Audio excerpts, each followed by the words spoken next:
नमस्कार साथियों, vision IAS academy में आपका स्वागत है। आज हम डिस्कस करेंगे युवा भारत के मानसिक स्वास्थ्य पर सोशल मीडिया के प्रभाव के बारे में। जी हाँ, सोशल मीडिया पर बढ़ती निर्भरता बहुत चिंताजनक है, क्योंकि इसके निरंतर उपयोग से कई समस्याएं जैसे जोखिम भरी सामग्री के संपर्क में आना, व्यवहार के पैटर्न में बदलाव, हीन भावना, साइबर धमकी आदि सामने आती है।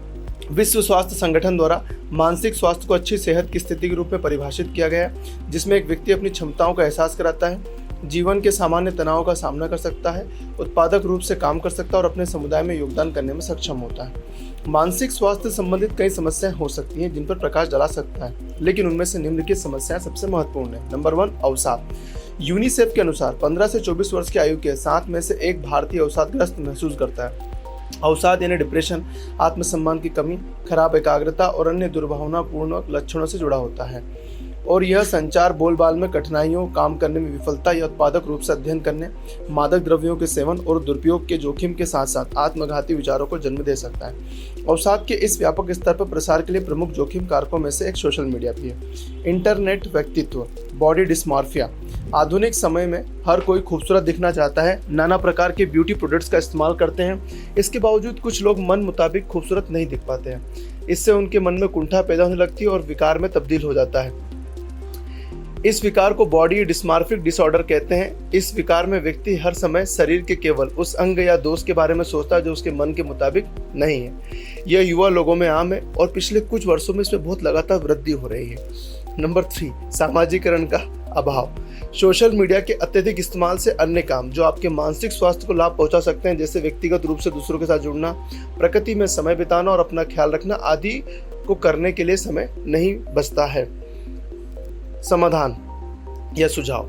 हमें मानसिक स्वास्थ्य पर गंभीरता से कार्रवाई करना चाहिए और मानसिक विकारों जैसे अवसाद, चिंता की घटनाओं की निगरानी करनी चाहिए। जोखिम और लचीलापन के कारकों की पहचान करनी चाहिए। हमारे देश में विविध युवा जनसांख्यिकी का एक अलग स्थितिजन्य मूल्यांकन करने की आवश्यकता है। इस तरह के आकलन में वर्ग, लिंग और अन्य सामाजिक कारकों से जुड़े मतभेदों को ध्यान में रखना चाहिए।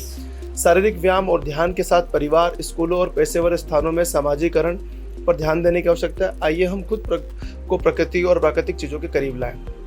जागरूकता और संवाद पैदा करने की आवश्यकता है जो इस मुद्दे को कलंक मुक्त करने में मदद करेगा, ताकि व्यक्ति को एक सुरक्षित स्थान पर भावनाओं को साझा करने के लिए स्वायत्तता की अनुमति मिल सके।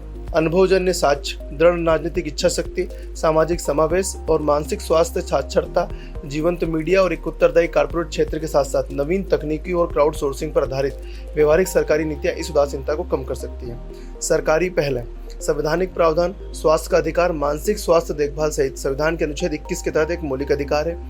राष्ट्रीय मानसिक स्वास्थ्य कार्यक्रम NMHP, मानसिक विकारों के भारी बोझ और योग्य पेशेवरों की कमी को दूर करने के लिए।